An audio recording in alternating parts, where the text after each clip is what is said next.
On her way to work one morning, down the path along the lane, a tender-hearted woman saw a poor, half-frozen snake. His pretty colored skin had been all frosted with the dew. Poor thing, she cried, I'll take you in, and I'll take care of you. Take me in, O tender woman, take me in, for heaven's sake. Take me in, O tender woman, sighed the vicious.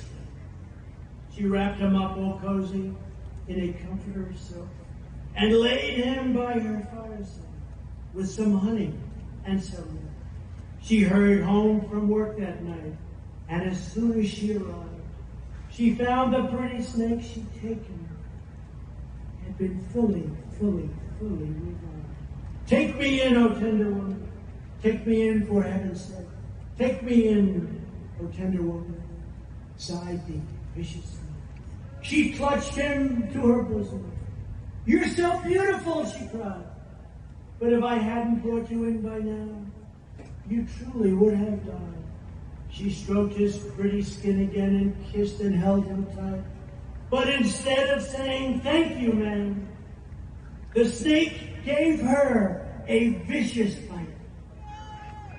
Take me in, O tender woman, take me in, for heaven's sake. Take me in, O tender woman, sighed the vicious snake. I saved you, cried the woman, and you've bitten me, but why? You know your bite is poisonous, and now I'm going to die. Shut up, silly woman, said the reptile with a grin. You knew damn well I was a snake before you took me in. Right now, we live in a country full of injured... Right now, we live in a country full of injured snakes. And they don't even know it.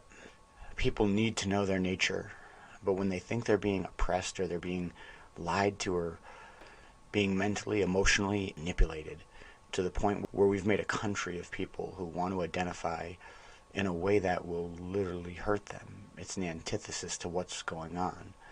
And yet, because they feel hurt and because they have a narrative that allows them to think that they are truly a victim, they don't even know that they are snakes. I'm not saying we need to aggress or hurt anyone. We just need to be personally responsible with what we allow into our house, and we need to understand that one's nature is very strong. It's okay to lead with acceptance. You just have to have concern. Look at how all of these people are acting and behaving. That's their nature. The fact that they have some identity politics motivating them is honestly not the thing to focus on. What we need to focus on is how they act, and we need to treat them accordingly. Not in the same evil ways. We just can't placate. By giving into their assumptions, we only inflate their beliefs, giving them more power, and honestly, making their delusion even worse. It's not good for them. It's not good for us. It's not good for our country. There are only two genders. Sexuality can be very fluid and very confusing. That's why we keep it away from children till after puberty. We know that our mind is deviant by its nature, and we don't want to make that more likely. There's no benefit. It's just a bad decision.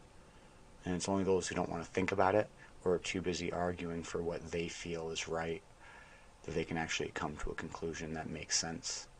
I hope you learned something. I'm Tristan with Radically Rational Radio. Like, comment, subscribe. I'll see you in the next episode. Stay resilient.